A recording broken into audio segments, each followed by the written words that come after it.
Tout de suite après mon arrestation, j'ai été interrogé plusieurs fois, mais il s'agissait d'interrogatoires d'identité qui n'ont pas duré longtemps. La première fois au commissariat, mon affaire semblait n'intéresser personne. 8 jours après, le juge d'instruction, au contraire, m'a regardé avec curiosité. Mais pour commencer, il m'a seulement demandé mon nom et mon adresse, ma profession, la date et le lieu de ma naissance. Puis il a voulu savoir si j'avais choisi un avocat. J'ai reconnu que non, et je l'ai questionné pour savoir s'il était absolument nécessaire d'en avoir un. « Pourquoi » a-t-il dit. J'ai répondu que je trouvais mon affaire très simple. Il a souri en disant « C'est un avis. Pourtant, la loi est là. Si vous ne choisissez pas d'avocat, nous en désignerons un d'office. » J'ai trouvé qu'il était très commode que la justice se chargeât de ces détails. Je le lui ai dit. Il m'a approuvé et a conclu que la loi était bien faite. Au début, je ne l'ai pas pris au sérieux. Il m'a reçu dans une pièce tendue de rideaux. Il avait sur son bureau une seule lampe qui éclairait le fauteuil où il m'a fait asseoir pendant que lui-même restait dans l'ombre. J'avais déjà lu une description semblable dans des livres, et tout cela m'a paru un jeu. Après notre conversation, au contraire, je l'ai regardé, et j'ai vu un homme aux traits fins, aux yeux bleus enfoncés, grands, avec une longue moustache grise et d'abondants cheveux presque blancs. Il m'a paru très raisonnable et somme toute sympathique, malgré quelques tics nerveux qui lui tiraient la bouche. En sortant, j'allais même lui tendre la main, mais je me suis souvenu à temps que j'avais tué un homme. Le lendemain, un avocat est venu me voir à la prison. Il était petit et rond, assez jeune, les cheveux soigneusement collés. Malgré la chaleur, j'étais en manche de chemise, il avait un costume sombre, un col cassé et une cravate bizarre à grosses raies noires et blanches. Il a posé sur mon lit la serviette qu'il portait sous le bras, s'est présenté et m'a dit qu'il avait étudié mon dossier. Mon affaire était délicate, mais il ne doutait pas du succès si je lui faisais confiance. Je l'ai remercié et il m'a dit « Entrons dans le vif du sujet ». Il s'est assis sur le lit et m'a expliqué qu'on avait pris des renseignements sur ma vie privée. On avait su que ma mère était morte récemment à l'asile. On avait alors fait une enquête à Marengo. Les instructeurs avaient appris que j'avais fait preuve d'insensibilité le jour de l'enterrement de maman. « Vous comprenez, m'a dit mon avocat, cela me gêne un peu de vous demander cela, mais c'est très important, et ce sera un gros argument pour l'accusation si je ne trouve rien à répondre. Il voulait que je l'aide. » Il m'a demandé si j'avais eu de la peine ce jour-là. Cette question m'a beaucoup étonné, et il me semblait que j'aurais été très gêné si j'avais eu à la poser.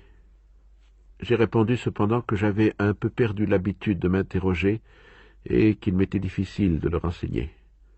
Sans doute j'aimais bien maman, mais cela ne voulait rien dire. Tous les êtres sains avaient plus ou moins souhaité la mort de ceux qu'ils aimaient. Ici, l'avocat m'a coupé et a paru très agité. Il m'a fait promettre de ne pas dire cela à l'audience, ni chez le magistrat instructeur. Cependant, je lui ai expliqué que j'avais une nature telle que mes besoins physiques dérangeaient souvent mes sentiments. Le jour où j'avais enterré maman, j'étais très fatigué et j'avais sommeil, de sorte que je ne me suis pas rendu compte de ce qui se passait. Ce que je pouvais dire, à coup sûr, c'est que j'aurais préféré que maman ne mourût pas. Mais mon avocat n'avait pas l'air content. Il m'a dit « Ceci n'est pas assez ». Il a réfléchi. Il m'a demandé s'il pouvait dire que ce jour-là, j'avais dominé mes sentiments naturels. Je lui ai dit « Non, parce que c'est faux ». Il m'a regardé d'une façon bizarre, comme si je lui inspirais un peu de dégoût. Il m'a dit presque méchamment que, dans tous les cas, le directeur et le personnel de l'asile seraient entendus comme témoins et que cela pouvait me jouer un très sale tour. Je lui ai fait remarquer que cette histoire n'avait pas de rapport avec mon affaire, mais il m'a répondu seulement qu'il était visible que je n'avais jamais eu de rapport avec la justice. Il est parti avec un air fâché. J'aurais voulu le retenir, lui expliquer que je désirais sa sympathie, non pour être mieux défendu, mais, si je puis dire, naturellement. Surtout, je voyais que je le mettais mal à l'aise. Il ne me comprenait pas, et il m'en voulait un peu. J'avais le désir de lui affirmer que j'étais comme tout le monde, absolument comme tout le monde. Mais tout cela, au fond, n'avait pas grande utilité, et j'y ai renoncé par paresse. Peu de temps après, j'étais conduit de nouveau devant le juge d'instruction. Il était 2 heures de l'après-midi, et cette fois son bureau était plein d'une lumière à peine tamisée par un rideau de voile. Il faisait très chaud. Il m'a fait asseoir et, avec beaucoup de courtoisie, m'a déclaré que mon avocat, par suite d'un contretemps, n'avait pu venir. Mais j'avais le droit de ne pas répondre à ses questions et d'attendre que mon avocat pût m'assister. J'ai dit que je pouvais répondre seul. Il a touché du doigt un bouton sur la table. Un jeune greffier est venu s'installer presque dans mon dos. Nous nous sommes tous les deux carrés dans nos fauteuils. L'interrogatoire a commencé. Il m'a d'abord dit qu'on me dépeignait comme étant d'un caractère taciturne et renfermé, et il a voulu savoir ce que j'en pensais. J'ai répondu « C'est que je n'ai jamais grand-chose à dire, alors je me tais ». Il a souri comme la première fois, a reconnu que c'était la meilleure des raisons, et a ajouté « D'ailleurs, cela n'a aucune importance ». Il s'est tu, m'a regardé, et s'est redressé assez brusquement pour me dire très vite « Ce qui m'intéresse, c'est vous ». Je n'ai pas bien compris ce qu'il entendait par là, et je n'ai rien répondu. « Il y a des choses, a-t-il ajouté, qui m'échappent dans votre geste. Je suis sûr que vous allez m'aider à les comprendre. » J'ai dit que tout était très simple. Il m'a pressé de lui retracer ma journée. Je lui ai retracé ce que déjà je lui avais raconté, Raymond, la plage, le bain, la querelle, encore la plage, la petite source, le soleil et les 5 coups de revolver. À chaque phrase, il disait « bien, bien ». Quand je suis arrivé au corps étendu, il a approuvé en disant « bon ». Moi, j'étais lassé de répéter ainsi la même histoire, et il me semblait que je n'avais jamais autant parlé. Après un silence, il s'est levé et m'a dit qu'il voulait m'aider, que je l'intéressais, et qu'avec l'aide de Dieu, il ferait quelque chose pour moi. Mais auparavant, il voulait me poser encore quelques questions. Sans transition, il m'a demandé si j'aimais maman. J'ai dit « oui, comme tout le monde ». Et le greffier qui jusqu'ici tapait régulièrement sur sa machine a dû se tromper de touche, car il s'est embarrassé et a été obligé de revenir en arrière.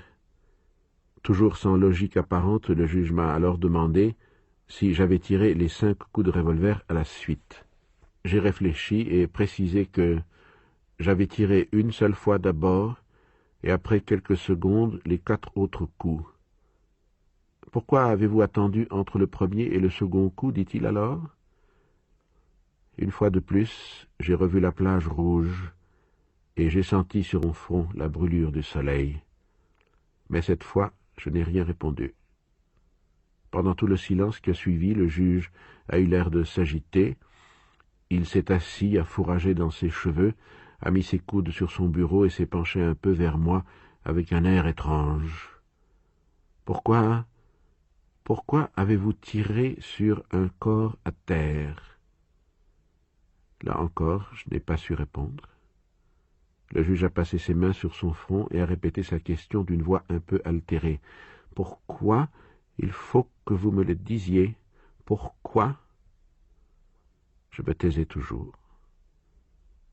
Brusquement, il s'est levé, a marché à grands pas vers une extrémité de son bureau et a ouvert un tiroir dans un classeur. Il en a tiré un crucifix d'argent qu'il a brandi en revenant vers moi, et d'une voix toute changée, presque tremblante, il s'est écrié « Est-ce que vous le connaissez, celui-là » J'ai dit « Oui, naturellement ». Alors il m'a dit, très vite et d'une façon passionnée, que lui croyait en Dieu, que sa conviction était qu'aucun homme n'était assez coupable pour que Dieu ne lui pardonnât pas, mais qu'il fallait pour cela que l'homme, par son repentir, devint comme un enfant dont l'âme est vide et prête à tout accueillir. Il avait tout son corps penché sur la table. Il agitait son crucifix presque au-dessus de moi. À vrai dire, je l'avais très mal suivi dans son raisonnement, d'abord parce que j'avais chaud et qu'il y avait dans son cabinet de grosses mouches qui se posaient sur ma figure, et aussi parce qu'il me faisait un peu peur. Je reconnaissais en même temps que c'était ridicule, parce que, Après tout, c'était moi le criminel. Il a continué pourtant. J'ai peu à peu compris qu'à son avis, il n'y avait qu'un point d'obscur dans ma confession, le fait d'avoir attendu pour tirer mon second coup de revolver. Pour le reste, c'était très bien, mais cela, il ne le comprenait pas. J'allais lui dire qu'il avait tort de s'obstiner. Ce dernier point n'avait pas tellement d'importance. Mais il m'a coupé et m'a exhorté une dernière fois dressé de toute sa hauteur en me demandant si je croyais en Dieu. J'ai répondu que non. Il s'est assis avec indignation. Il m'a dit que c'était impossible, que tous les hommes croyaient en Dieu, même ceux qui se détournaient de son visage. C'était là sa conviction, et s'il devait jamais en douter, sa vie n'aurait plus de sens. « Voulez-vous, s'est-il exclamé, que ma vie n'ait pas de sens ?» À mon avis, cela ne me regardait pas, et je le lui ai dit. Mais à travers la table, il avançait déjà le Christ sous mes yeux et s'écriait d'une façon déraisonnable. « Moi, je suis chrétien, je demande pardon de tes fautes à celui-là. Comment peux-tu ne pas croire qu'il a souffert pour toi ?» J'ai bien remarqué qu'il me tutoyait, mais j'en avais assez. La chaleur se faisait de plus en plus grande. Comme toujours, quand j'ai envie de me débarrasser de quelqu'un que j'écoute à peine, j'ai eu l'air de l'approuver. À ma surprise, il a triomphé. « Tu vois, disait-il. N'est-ce pas que tu crois et que tu vas te confier à lui ?» Évidemment, j'ai dit non, une fois de plus. Il est retombé sur son fauteuil. Il avait l'air très fatigué. Il est resté un moment silencieux pendant que la machine, qui n'avait pas cessé de suivre le dialogue, en prolongeait encore les dernières phrases. Ensuite, il m'a regardé attentivement et avec un peu de tristesse. Il a murmuré « Je n'ai jamais vu d'âme aussi endurcie que la vôtre. Les criminels qui sont venus devant moi ont toujours pleuré devant cette image de la douleur. » J'allais répondre que c'était justement parce qu'il s'agissait de criminels, mais j'ai pensé que moi aussi j'étais comme eux. C'était une idée à quoi je ne pouvais pas me faire. Le juge s'est alors levé comme s'il me signifiait que l'interrogatoire était terminé. Il m'a seulement demandé du même air un peu las si je regrettais mon acte. J'ai réfléchi et j'ai dit que, plutôt que du regret véritable, j'éprouvais un certain ennui. J'ai eu l'impression qu'il ne me comprenait pas. Mais ces jours-là, les choses ne sont pas allées plus loin. Par la suite, j'ai souvent revu le juge d'instruction. Seulement, j'étais accompagné de mon avocat à chaque fois. On se bornait à me faire préciser certains points de mes déclarations précédentes, ou bien encore le juge discutait les charges avec mon avocat. Mais en vérité, il ne s'occupait jamais de moi à ces moments-là. Peu à peu, en tout cas, le ton des interrogatoires a changé. Il semblait que le juge ne s'intéressait plus à moi et qu'il eût classé mon cas en quelque sorte. Il ne m'a plus parlé de Dieu, et je ne l'ai jamais revu dans l'excitation de ce premier jour. Le résultat, c'est que nos entretiens sont devenus plus cordiaux. Quelques questions, un peu de conversation avec mon avocat, les interrogatoires étaient finis. Mon affaire suivait son cours selon l'expression même du juge. Quelquefois aussi, quand la conversation était d'ordre général, on m'y mêlait. Je commençais à respirer. Personne en ces heures-là n'était méchant avec moi. Tout était si naturel, si bien réglé et si sobrement joué que j'avais l'impression ridicule de faire partie de la famille. Et au bout des 11 mois qu'a duré cette instruction, je peux dire que je m'étonnais presque de m'être jamais réjoui d'autre chose que de ces rares instants où le juge me reconduisait à la porte de son cabinet en me frappant sur l'épaule et en me disant d'un air cordial « C'est fini pour aujourd'hui, monsieur l'Antéchrist ». On me remettait alors entre les mains des gendarmes.